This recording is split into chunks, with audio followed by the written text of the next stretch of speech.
Hey everyone, welcome to our third part for friction. In the first couple of parts, really, we just introduced a little bit of what friction is, coefficients of friction, static and kinetic friction. And then in this part, really, we connect together a couple of different concepts. So really for this section, it's taking a look at a few of the things that we've talked about so far and how they're all kind of connected together. So this whole thing is kind of based on example problems. So what I would encourage that we do throughout is to jot down the questions or try them out, and then really go back and go through the video when you're stuck or when you're ready to check and see kind of if you're on the right track. I have placed the answers for each one kind of in brackets at the end of each problem, just so you kind of have an idea of something that you're trying to work toward. But we'll start to go through each of the questions and then just kind of proceed like that through the problems that are here. So we have this trunk that weighs 204 kilograms and it's moved across the floor of a room at a constant speed with a horizontal force of 100 newtons. So then it says what's the coefficient of kinetic friction between the trunk and the floor. So break this apart into its problem pieces. So we have the mass that starts off and tells us the mass of this thing is 204 kilograms. Then it also says that it moves across the floor at a constant speed. Now, constant speed is important because remember, constant speed means that acceleration is equal to 0. And if acceleration is equal to 0, because F is equal to ma, that also implies that F net is equal to 0. So the net force is balancing out between whatever forces I can apply and whatever forces are resisting it. So in this case, what we have, because this thing is moving, we have F net is equal to whatever force I can apply plus the kinetic force that's causing it to slow down. If the net force is 0, then what we can kind of see from this is that they should be equal to each other, just heading in opposite directions. And so the kinetic force is going to oppose my applied force that I'm going to place on it. And all of that I can get just from that idea that we have constant speed. So it has a horizontal force, so here's my force applied, 100 newtons. Okay, so force applied, 1.00 times 10 to the 2 newtons. And then in terms of directions, we can say that it's heading forward. After that, it wants to know what the coefficient of kinetic friction is. So we need to start to figure out a couple of pieces of information here. If I know that Fa, my applied force, is 100 newtons, that means that Fk must be 1.00 times 10 to the 2 newtons going backward, because they're equal to each other, just heading in opposite directions, because I have constant speed. The other thing that I know from this is I can figure out how much force due to gravity is being pulled down on this thing. So the force of gravity, or the weight, is equal to mass times gravity. So the force of gravity is equal to 204 kilograms multiplied by my 9.8 meters per second squared. And so my force of gravity in this case is going to work out to be 1,999.2 newtons, and that's being pulled downward. Now keep in mind that the normal force opposes this, so that's just pointing upward. Right? The normal force is the one that's balancing this out when an object is in contact with the surface. So I have a normal force here that's just going to equal the force of gravity. So that means that Fn is equal to 1,999.2 newtons, just pointing upward. And then the last thing that we really need to figure out here is that coefficient of kinetic friction, and that's our mu k. And mu k is equal to Fk over Fn from our previous problems. So mu k is equal to our force of kinetic friction. And remember, here we're just dealing with magnitudes, we're not dealing with directions because the coefficient of friction is just a ratio. So here we have 100 divided by our normal force, which is 1,999.2 newtons.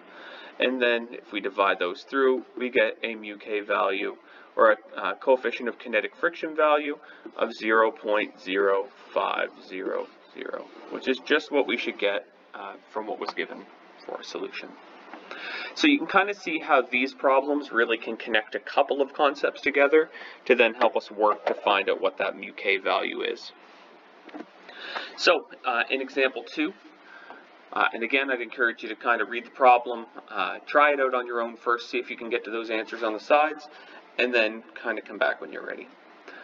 So we have a 63 kilogram sprinter accelerating toward a strong wind that's exerting an average frictional resistance of a magnitude of 63 newtons.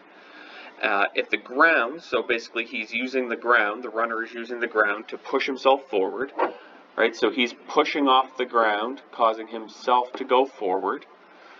If the ground applies a forward force of 240 newtons, so it's able to apply a forward force of 240 newtons on the sprinter's body, then we can calculate some different things here. So we can figure out kind of what the net force is and the acceleration, coefficient of friction, that kind of stuff.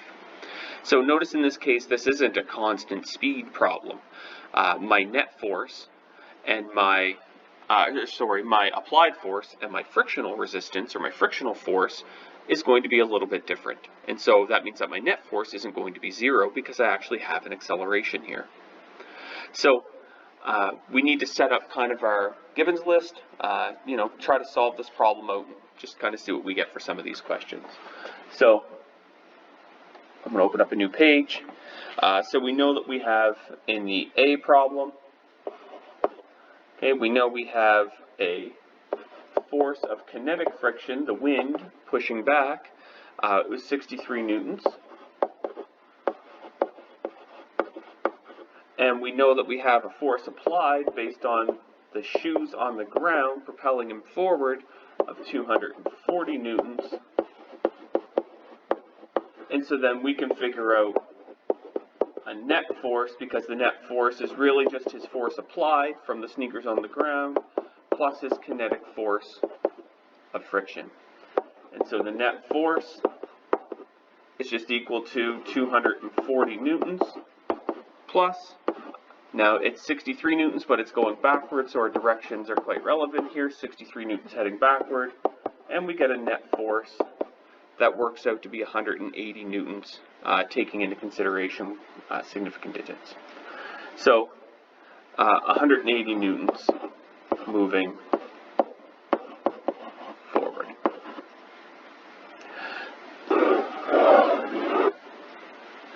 In our B question, so our B question then is saying the sprinter's acceleration. It wants us to calculate that. So in order to find the sprinter's acceleration here, we know that the mass works out to be 63 kilograms. And we know that the net force is equal to the mass times the acceleration. That must mean that the acceleration is equal to the net force divided by the mass. So acceleration is equal to the 180 newtons that we got from before. We should use kind of the actual value that we calculated, not just the significant digit value, divided by the 63 kilograms. And so the average acceleration works out in this case to be 2.9 meters per second squared heading forward. So the sprinter is accelerating his speed by 2.9 meters per second for each second that's passing by. And in our C question, it then starts to ask the coefficient of friction between the sprinter's shoes and the track. So now it wants to know, what's this connection right here? What's the coefficient of friction that he's running at here? And I put mu k there, but really the question is asking, explain whether this is static or kinetic friction. So we need to take a look and kind of analyze what this is going to be. So in the last part, we have our coefficient of friction is equal to the force of friction over the normal force. We know our force of friction. Our force of friction works out to be 240 newtons. That's what was pushing backward. And remember, our normal force, every time he takes a step, our normal force is just opposing the contact force, which is just going to be the weight of the runner every time he applies his foot to the ground. So really, this is 63 kilograms multiplied by 9.80 meters per second squared. So our coefficient of friction in this case works out to be 0.39. And then there's that question about, is it static or kinetic? And so the coefficient of friction here, we'll write this down just kind of on the side here.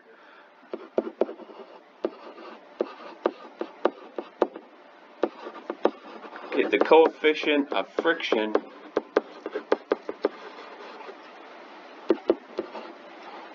is static in this case because the shoe does not actually slip on the track. So every time he takes a step, that step is firm. It's not a sliding friction, it's not a rolling friction, it's solid, one step on the ground at a time. And so that step, that individual step on the ground, is not moving. The rest of his body's moving forward, but that step is stationary every time the shoe strikes the ground. So the coefficient of friction in this case is static because the shoe